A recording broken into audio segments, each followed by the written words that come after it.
Hi, I'm Dong Sean. Welcome to Digging to China, where we explore China in depth to reveal unique perspectives. Let's talk about the U.S. China Trade War 2.0. It's officially underway. In the first 2 months of this year, China got hit with an extra 20% tariff. Now, Trump, during his campaign, promised to slap a massive 60% tariff on China this year. So everyone's expecting more tariff hikes to come, one after another. Because of this, U.S. importers are stockpiling goods like crazy, and we can already see that in the January trade numbers from the U.S. In January, the U.S. imported $401.2 billion worth of stuff, goods and services combined. That's a 10% jump from last year, meaning they brought in an extra $36.5 billion compared to January 2024. When you zoom in on just the goods, the U.S. boosted imports mainly from Mexico and China. They bought $3.7 billion more from Mexico and $5.8 billion more from China.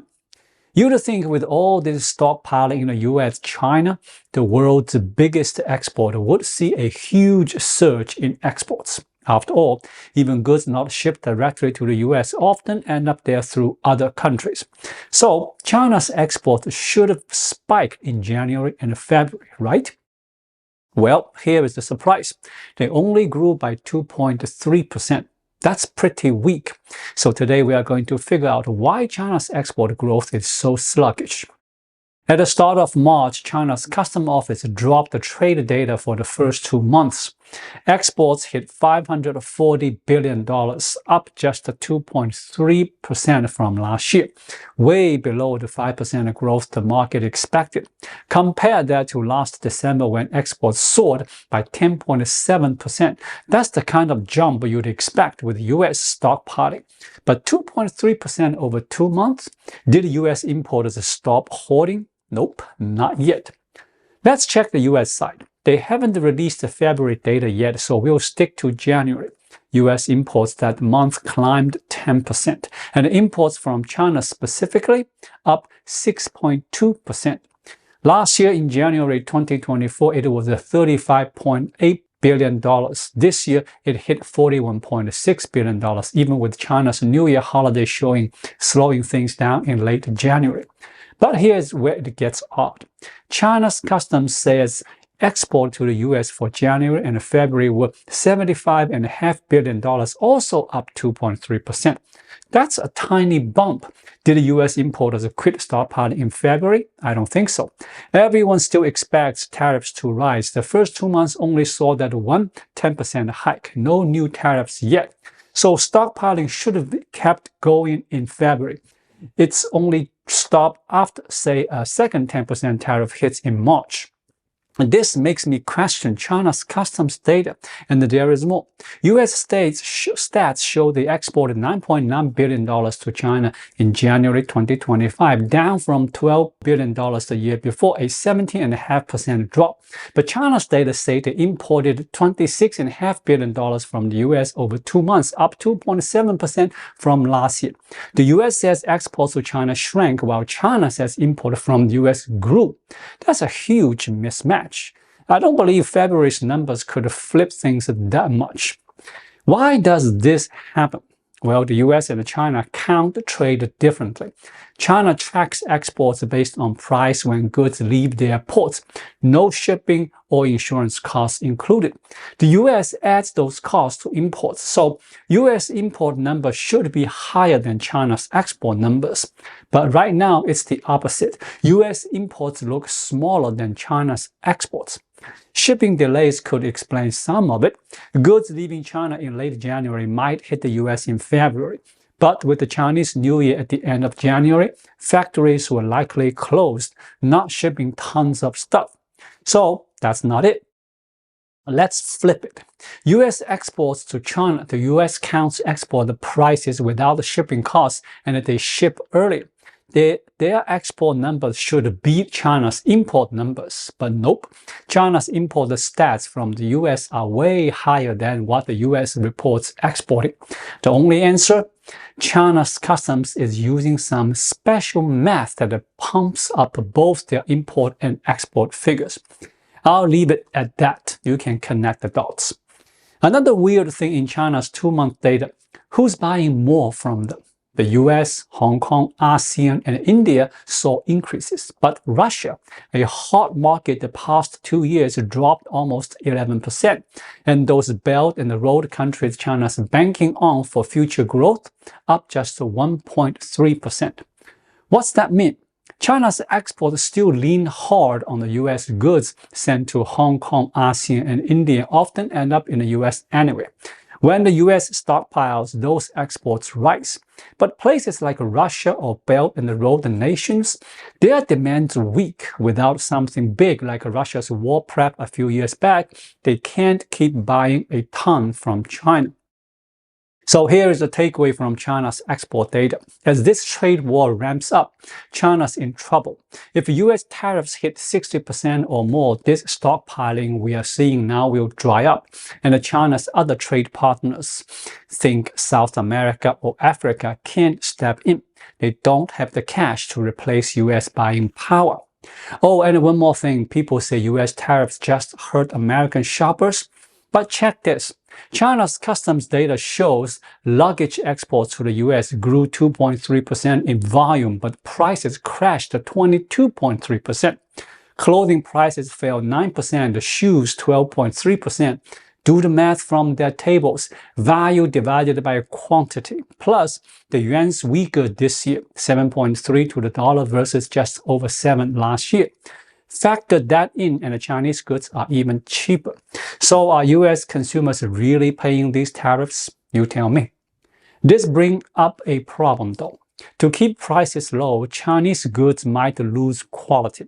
Walmart's being leaning on this Chinese supplier saying, tariffs goes up, you price go down, cover the cost.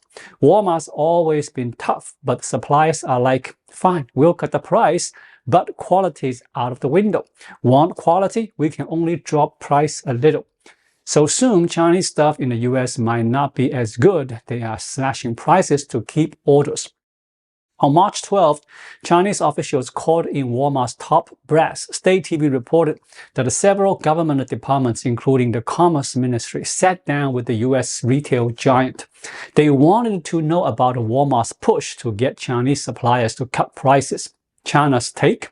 This could mess up the global supply chain and hurt companies on both sides, plus American shoppers. They warned Walmart, keep this up and Beijing might step in with tougher measures. Here's what this news tells us. China can't just match U.S. tariffs blow for blow in this trade war. Why? Their trade surplus is huge. They export way more to the U.S. than the U.S. do it to China. So China's tariffs don't sting the U.S. as much. Instead, China's hitting back with other tricks like targeting big players like Walmart. They are saying, we might not win with tariffs, but we can pressure your companies to feel the heat. Think back to Trump's first term. He jacked up tariffs and everyone worried the U.S. consumers would pay more, but that didn't happen. Prices didn't spike. Why not? Chinese suppliers slashed their prices and the yuan got weaker. Those two things soaked up the tariff costs. American shoppers barely noticed a difference. Now, fast forward to today, U.S. companies like Walmart are trying that same playbook, pressuring suppliers to drop prices again. But China's not having it this time. They want those tariffs hikes to hit U.S. wallets, not theirs. If American shoppers feel the pinch, it could sway elections and slow down Trump's plan. That's a new strategy for round 2 of this trade war.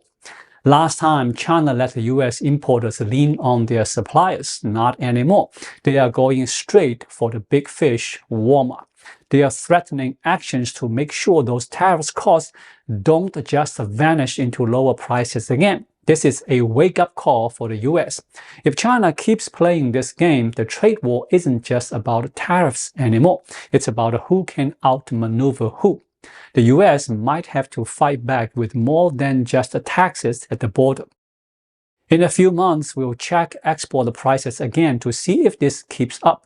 We'll also look at the U.S. store prices and let you know how Chinese goods are holding up here. Now, China's domestic demand. It's rough. Imports are a dead giveaway. In the first 2 months, China brought in $370 billion in goods, down 8.4% from last year. Everyone thought it'd grow 1%, but it tanked. This is the worst import slumps in 2 years. What's China cutting? Stuff they can make themselves. Taiwan's chips, they can't. So imports there rose 8.9%, but India's raw materials and farm goods down 28.7%, replaced by Chinese-made stuff. It's the same elsewhere. Latin America imports fell 15.4%, Africa 10.7%, Belt and the Road countries 6.1%, even Australia's resources dropped 27.7%, Russia's 3.9%. These are oil and mineral countries. If China can't import that, it means production and spending at home are fading fast. So summing it up, China's trade numbers for January and February were a letdown, way below what anyone expected. The U.S., though, is still stockpiling, imports up 10%, but China's data barely shows that. You only see it when you compare other export spots. China's growth these 2 months hinges on U.S. stockpiling. Places like India, Vietnam, and Hong Kong, where goods head to the U.S., saw big export boosts from China. Outside the U.S., though, exports tanked, even to the EU and Russia. Plus, China's key exports like luggage and clothes are dropping in price. They are cutting costs to grab orders, eating the U.S. tariff hit. That's squeezing profits, which feeds deflation. And imports, crashing because China's demand is weak. They can't even buy oil or ores. OPEC's not banking on China's recovery anymore. They are swapping imports for homegrown stuff to keep a trade surplus, except for Taiwan's chips, which they need for their big tech push. That's up big. They are betting on innovation to save the economy, but who knows when that'll pay off. Thank you so much for watching. If you find this video helpful, please like it, drop a comment below, and hit the subscribe button right here. It really helps YouTube suggest my video to others. I'll be back with more content soon. Until then, be well.